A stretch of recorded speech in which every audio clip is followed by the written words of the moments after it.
What is up, guys? Welcome to today's video. We're going to try and shoot this really quickly, but hopefully get the point across so we can get this video done. We're going to do a video on squats. Now, a million videos have been done on squats, and I didn't want to just make a this is how you squat, unrack the bar, step back into your squat stance sort of video. So I've sort of broken this down into more of a checklist. We are here in the garage gym. We're in Perth, WA, if you don't know. We've just been sent home. We're back in lockdown, so gyms are closed. So I brought some gear home. We're in the garage.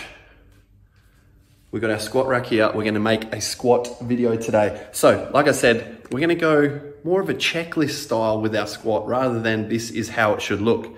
It's important to know and to understand that given people's limb lengths, heights, what their sport is, what their background is, their mobility, their ability, their squats are all gonna look that little bit different. So whilst the squats will look different, they all have similar attributes, and that's where the checklist comes in. So with this checklist, if you can tick all these boxes, your squat will be, hopefully, relatively successful and effective. The first thing we need to sort out are our feet. So when it comes to our feet, we obviously need a stable base. Now we're not going to go into stance width because if we can check all these boxes, stance width shouldn't be a problem, and that will make sense after we check all those boxes. So whatever we're doing with our feet, we need to make sure that we are stable.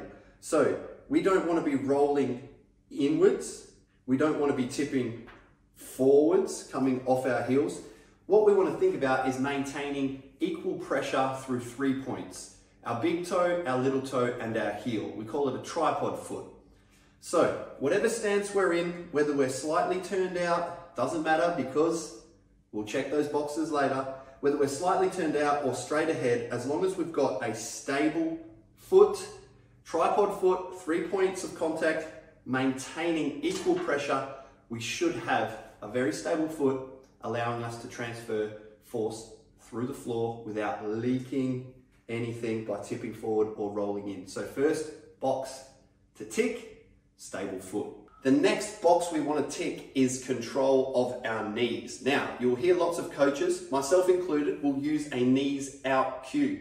That doesn't mean that our knees have to be maximally spread out, but it means that we want to stay from our knees falling inwards together. That said, as the adductors start to help out with a little bit of hip extension, there will be some inward movement of the knees. But what we don't want is that inward movement to be past neutral. I'll show you what I mean.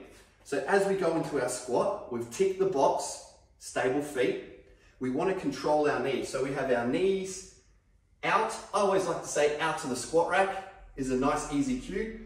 As we come up, we might come to sort of neutral and finish our squat. What we don't want to see is knees out and then knees buckling inwards like this. It's normally coupled with a little bit of instability in the foot as well. So what we want to be able to do is keep our knees out or neutral throughout the whole squat. That is the second box to tick. The third box to tick is squat depth. Now, it is true, only powerlifters have to squat to parallel or below because it's a requirement for their sport. Everyone else should squat within their ability and mobility. If that means you squat ass to grass, that is perfect. If you're slightly above parallel, you might want to do some mobility work so you can get to parallel or below. And if you're really high, you might be one of those unlucky ones where squat depth is always going to be a little bit of a bugbear, and it can come down to the way you are shaped. But when it comes to using the squat as an effective tool, we should be looking to improve our mobility if it's limited, but also using our full range of motion that we have as an individual to make the squat an effective training tool. The fourth box to tick is trunk rigidity. What I mean by that is we want to maintain a nice stable spine throughout our whole squat. Coaches these days are well versed, and a lot of us will use the cue of trying to keep our pelvis and rib cage in alignment throughout the whole squat. Gone are the days of the big chest breath and the big chest up position as we go into our squat. We want to maintain that rigidity through our trunk by using our breathing, using our abs, and keeping that alignment through our spine throughout the whole squat. If we start to lose position through our lower back, through our upper back, we're going to be less effective, we're going to leak force, we're going to stuff up our bar path, and we're also going to put undue stress on specific areas of our spine as we lose position. So, the fourth box to tick, trunk rigidity. Fifth and final box to tick, at least for this video, is bar path. When we're looking from a right angle where the camera is now, if I was using this squat rack, we want to see the bar move straight down and straight back up over our midfoot.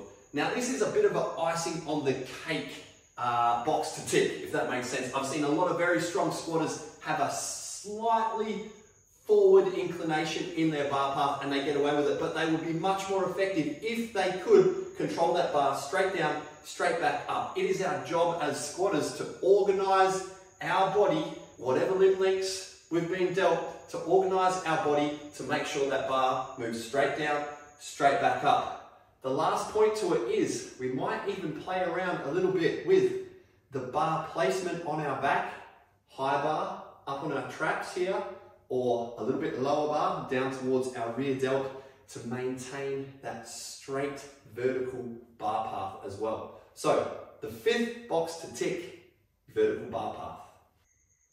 So there it is, guys. 5 things that you can work on, look for, and tick off to make yourself a more effective squatter. Hopefully you've got most of them done already, but there might be a couple in there that you need to work on. So get to it, get cracking. I hope you enjoyed the video. As always, like, subscribe, comment, do all that stuff. That's it. Catch ya.